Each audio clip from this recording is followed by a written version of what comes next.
तो दोस्तों, अगर आपने अब तक चैनल को सब्सक्राइब नहीं किया है तो उसको सब्सक्राइब करें और बेल आइकन दबाना मत भूलिए ताकि आपको फ्यूचर नोटिफिकेशन मिलते रहें। हेलो दोस्तों, आप देखना शुरू कर चुके हैं साइंस डेली और 9th क्लास के चैप्टर में हम चल रहे हैं। प्रीवियस वीडियो में हमने पढ़ा रदरफोर्ड मॉडल के बारे में। अब इसके बाद हमें पढ़ना है अब बोहर मॉडल ऑफ एटम। तो नील बोहर ये साइंटिस्ट थे, इन्होंने एटम का मॉडल दिया। एटम के बारे में क्या क्या बताया ये जानते हैं। सबसे पहले तो इन्होंने क्या किया कि जो रदरफोर्ड ने बताई थी उसकी एक बात तो इन्होंने ये मान ही ली कि चलो भाई आपने इतनी मेहनत की है तो आपकी बात मान लेते हैं कि एटम के अंदर पॉजिटिव चार्ज है। सही बात है, मतलब प्रोटॉन्स हैं, नेगेटिव चार्ज इलेक्ट्रॉन्स भी इसके अंदर हैं। ये बातें इन्होंने मान ली कि भाई न्यूक्लियस है और इलेक्ट्रॉन उससे दूर हैं। न्यूक्लियस पर पॉजिटिव चार्ज है, इलेक्ट्रॉन पर नेगेटिव चार्ज है। अब जो इन्होंने बताया उसको पॉइंट वाइज देख लेते हैं। सबसे पहला बोहर मॉडल के मेन पॉइंट्स। वैसे तो ये डिटेल से तो बिल्कुल 10+1 क्लास में आएगा, यहाँ हम 9th क्लास के CBSE बोर्ड लेवल की ही बात कर रहे हैं।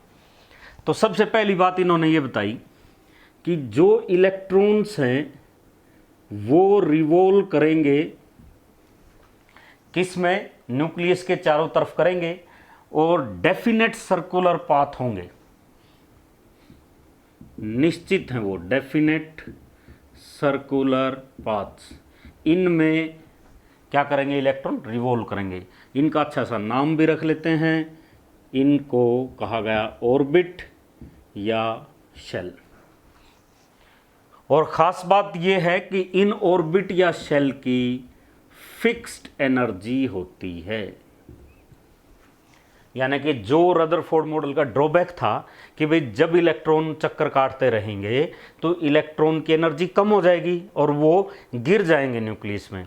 तो इसका इलाज अब यहाँ पर है। इन्होंने बता दिया कि ये जो हैं, जो सर्कुलर पाथ हैं, जिनको शेल कह लो या ऑर्बिट कह लो, ये क्या है, एनर्जी इनकी फिक्स है और इसीलिए इनका एक और नाम एनर्जी लेवल्स भी है। तो शेल को एनर्जी लेवल्स भी बोल देते हैं।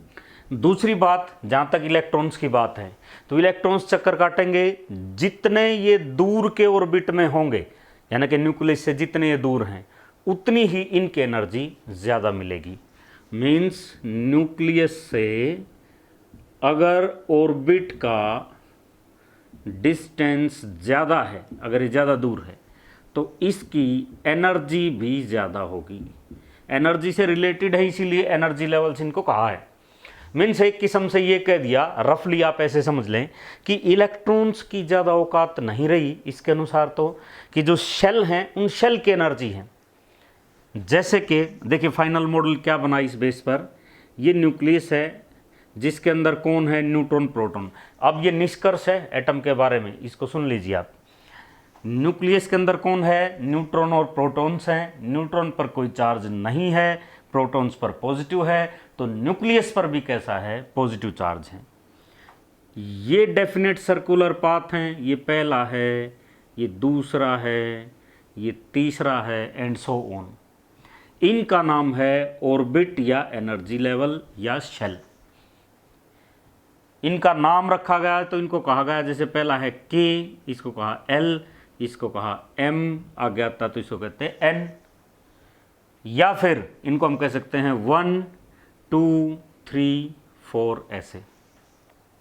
तो जैसे जैसे इस डिस्टेंस बढ़ रहा है इसका, तो वैसे वैसे इलेक्ट्रॉन की एनर्जी भी बढ़ेगी। मीन्स एक इलेक्ट्रॉन यहाँ पहले शेल में है और एक इलेक्ट्रॉन दूसरे शेल में, तो दूसरे शेल वाले की एनर्जी ज़्यादा है, यानी कि दूसरे शेल की एनर्जी ज़्यादा होती है, तीसरे शेल वाले की और ज़्यादा है, चौथे की और भी ज़्यादा होगी।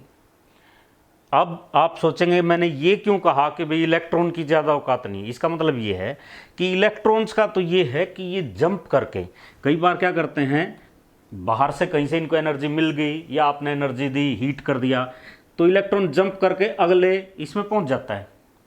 तो जब यहाँ इलेक्ट्रॉन आ गया तो उसकी उतनी एनर्जी जितनी शेल वालों की है, यानी कि एनर्जी एक किस्म से किससे रिलेटेड, अब शेल से रिलेटेड है।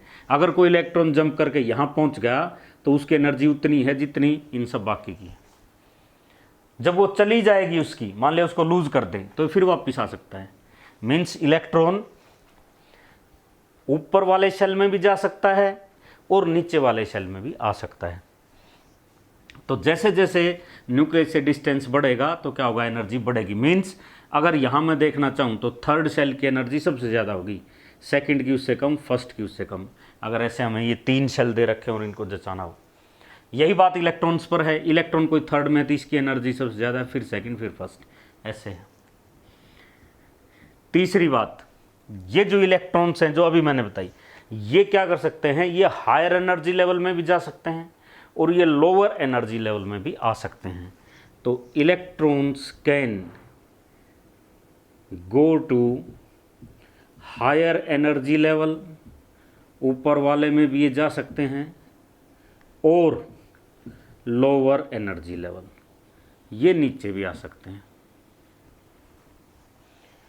अब जब ऐसा होगा कि भाई ये ऊपर जा रहा है या नीचे आ रहा है, तो इसमें क्या होगा, एनर्जी का लेन देन भी होगा। मीन्स या तो एनर्जी का एब्जॉर्प्शन होगा, ली जाएगी एनर्जी, ली जाएगी तो क्या होगा, बाहर से एनर्जी ली तो इलेक्ट्रॉन की एनर्जी बढ़ेगी, वो जंप करके नेक्स्ट शेल में पहुंच जाएगा। या फिर क्या होगा, इसका एमिशन होगा। एमिशन मीन्स छोड़ना, छोड़ देगा तो एनर्जी कम होगी तो लोअर शेल के अंदर आएगा। तो ये कुछ मेन बातें थी, बिल्कुल मेन। वैसे बोहर मॉडल बहुत डिटेल से होता है यहाँ, लेकिन इतना ही आप याद रखें, कन्फ्यूज़न कम रहेगा। ये मेन पॉइंट्स किसने बताए, बोहर ने।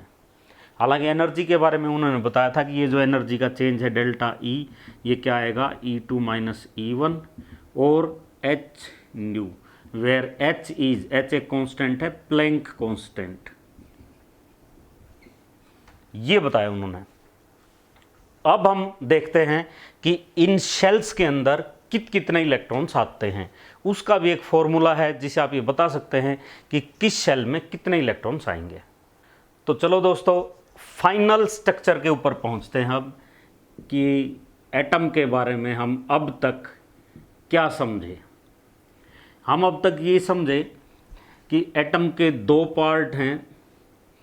एक है न्यूक्लियर पार्ट, यानी कि जो न्यूक्लियस का है, और उसको छोड़कर बाकी जो बच गया वो क्या है, एक्स्ट्रा न्यूक्लियर पार्ट। तो एटम के 2 पार्ट हैं, न्यूक्लियर और एक्स्ट्रा न्यूक्लियर पार्ट। अब न्यूक्लियर पार्ट में कौन बैठा हुआ है, मीन्स न्यूक्लियस है, इसमें है न्यूट्रॉन्स एंड प्रोटॉन्स।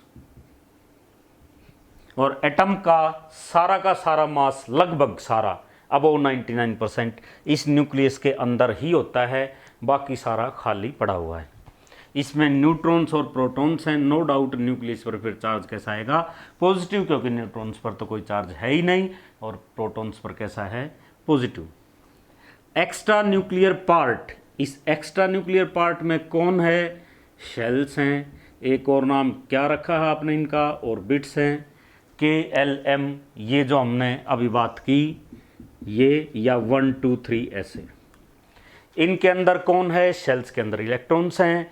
कितने हैं, इसके लिए अपने पास फॉर्मूला है जो है 2n², ये फॉर्मूला है। इससे आप ये बता सकते हैं कि कौन से शेल में कितने इलेक्ट्रॉन्स आएंगे। कैसे, जैसे आपसे कहा जाए फर्स्ट शेल में बताइए, तो ये जो n है ना, n का मतलब है number of shell. First shell का मतलब n की जगह पर आएगा 1, 2 × 1 का स्क्वायर, यानी कि 2 इलेक्ट्रॉन्स। तो फर्स्ट शेल में दोस्तों कितने इलेक्ट्रॉन्स आएंगे, 2 इलेक्ट्रॉन्स आएंगे। चलते हैं सेकंड शेल पर, कितना आएंगे, n की जगह आपने कर दिया 2, तो 2 2 × 4 × 2 8। तो सेकंड शेल में आपके पास कितने इलेक्ट्रॉन्स आएंगे, 8 इलेक्ट्रॉन आएंगे। थर्ड पे चलते हैं, 2 × 3 कर दिया, ये क्या आएगा आपके पास, 18। फोर्थ शेल में क्या आएगा, 2n की जगह पर 4, इसमें आएगा 32। तो फर्स्ट शेल में 2 इलेक्ट्रॉन्स आते हैं, सेकंड शेल में 8 आते हैं, थर्ड में 18 आते हैं और फोर्थ में 32 आते हैं। इस तरह से इलेक्ट्रॉन का डिस्ट्रीब्यूशन होता है। और ये जो इलेक्ट्रॉन्स को भरते हैं, इलेक्ट्रॉन्स का नंबर क्या आएगा, जो एटॉमिक नंबर है एलिमेंट का वही नंबर ऑफ इलेक्ट्रॉन है, उतने ही मिलेंगे। और प्रोटॉन्स भी उतने ही होते हैं जब तक उसने कोई इलेक्ट्रॉन लूज ना किया हो या गेन ना किया हो, यानी कि न्यूट्रल एटम है तो उसमें जो उसका एटॉमिक नंबर है उतने ही इलेक्ट्रॉन्स हैं और उतने ही प्रोटॉन नंबर सेम होता है। फिर भी जब हम ये बात करेंगे कि एटॉमिक नंबर की डेफिनेशन क्या है तो हम ये बताएंगे atomic number is equal to number of protons. और ऐसा क्यों कहते हैं, क्योंकि न्यूक्लियस के अंदर पड़े हुए हैं प्रोटॉन्स, इनकी संख्या कम या ज़्यादा नहीं होती, जबकि इलेक्ट्रॉन्स को रिएक्शन करनी होती है, केमिकल रिएक्शन। उसमें क्या करते हैं, कई बार लूज हो गए यानी कि छोड़ दिए, कई बार ले लिए, इसलिए इलेक्ट्रॉन ना कहकर हम प्रोटॉन्स कह लेते हैं। लेकिन फिर वही बात है, अगर न्यूट्रल एटम है तो जितने इलेक्ट्रॉन की संख्या उतनी प्रोटॉन की भी है और उतनी ही एटॉमिक नंबर होता है। एटॉमिक मास की अगर बात करेंगे तो वो होता है न्यूट्रॉन्स प्लस प्रोटॉन का सम। तो इलेक्ट्रॉन्स यानी कि एटॉमिक नंबर अगर पता है तो समझो नंबर ऑफ इलेक्ट्रॉन्स आ गए। अब इलेक्ट्रॉन्स आपके पास आ गए तो आप ऐसा नहीं करेंगे कि पहला शेल है और आपके पास 10 इलेक्ट्रॉन हैं, सारे के सारे आप उसमें भर देंगे। ये देखिए इस तरह से आपको बांटने हैं। आपके पास जितने भी इलेक्ट्रॉन हो आप पहले शेल में 2 इलेक्ट्रॉन देंगे, इसके बाद बच गए, आगे चलिए दूसरे में 8, फिर 18, फिर 32, इस तरह से भरे जाते हैं। हालांकि इसके आगे भी डिस्क्रिप्शन आता है जो आप +1 में पढ़ेंगे। यहाँ पर थोड़ा सा आइडिया मैं आपको दे देता हूँ कि जैसे ये शेल और ऑर्बिट हम पढ़ रहे हैं ना, इस शेल के नीचे सब शेल है, यानी कि इसके अंदर ही सब शेल है। जैसे राष्ट्रपति के नीचे उपराष्ट्रपति है, मुख्यमंत्री के नीचे उप मुख्यमंत्री हो जाता है, इसी तरह से ये मान लीजिए शेल है, शेल के अंदर ही क्या होता है, सब शेल होता है। शेल एक रास्ता है, मान लिया ये एक रास्ता है, ये शेल है, लेकिन इसके अंदर भी तो छोटे छोटे रास्ते हो सकते हैं, जैसे कि एक रास्ता यहाँ से हो, एक रास्ता यहाँ से हो, एक यहाँ से हो। तो इस तरीके से वो इस शेल के अंदर ही हैं, वैसे तो उनको हम सब शेल कहेंगे। तो पहला जो शेल है याद रखना दोस्तों, उसमें एक ही सब शेल होता है केवल, और उसको कहते हैं एस। सेकंड जो शेल है उसके अंदर 2 सब शेल होते हैं, एक एस और एक पी। थर्ड जो शेल है इसके अंदर 3 होते हैं, एस, पी और डी। 4 जो है फोर्थ शेल, इसके अंदर 4 सब शेल होते हैं, एस, पी, डी, एफ। अब 5 के अंदर भी ये 4 ही होते हैं, क्योंकि एक के अंदर आपने 4 रास्ते तो बना लिए, और कितने बनाएंगे आप, तो 4 ही सब शेल होंगे। तो पहले शेल में केवल एक सब शेल एस, दूसरे में 2 एस और पी, तीसरे में 3 एस, पी, डी, चौथे में 4 एस, पी, डी, एफ। इनकी आप फुल फॉर्म वगैरह भी आगे डिटेल से पढ़ेंगे, +1 में, अब नहीं। एस का मतलब है शार्प, पी का मतलब है प्रिंसिपल, डी का मतलब है डिफ्यूज्ड और एफ का मतलब होता है फंडामेंटल। तो ये कुछ एटम्स के स्ट्रक्चर का एक मेन सिनेरियो यहाँ हमने देखा। आगे और एटम्स के बारे में बात करेंगे और क्या क्या चीज़ें हमने इसमें पढ़नी है। और दोस्तों जाने से पहले इस वीडियो को लाइक कीजिए और अपने दोस्तों में शेयर कीजिए ताकि उनका भी कुछ बेनिफिट हो सके।